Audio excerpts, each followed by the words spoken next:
Hi friends, welcome to Sripada gardens. అమ్మకి ఒంట్లో బాగాలేదు. రేపేమో వినాయక చవితి పండగ. మన గార్డెన్లోంచి కావాల్సిన పత్రిక వేయడానికి పైకి వచ్చాను. ఆల్మోస్ట్ అన్నీ కోసాను. ముందరే వీడియో తీయాల్సింది, కానీ నాకు ఐడియా రాలేదు. ఇప్పుడు తీస్తున్నాను. ఇంకోండి, 2 సంచుల నిండా ఆకు వచ్చింది.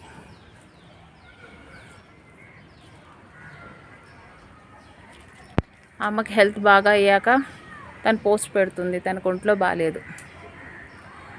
హార్ట్ స్టెంట్ వేశారు. సో 1-2 మంత్స్ వరకు ఆవిడ రెస్ట్ తీసుకోవాలి కంపల్సరీ. పైన గార్డెనింగ్ నాకు తోచినంత నేను చేస్తున్నాను. అమ్మ అంత బాగా చేయలేకపోతున్నాను, కానీ వాటరింగ్, పురుగులు రాకుండా చూసుకోవడం వరకే నాకు తెలుసు. అదే చేస్తున్నాను. రేపు పండగ కోసం పత్రిక వేయడానికి పైకి వచ్చాను. Thank you friends.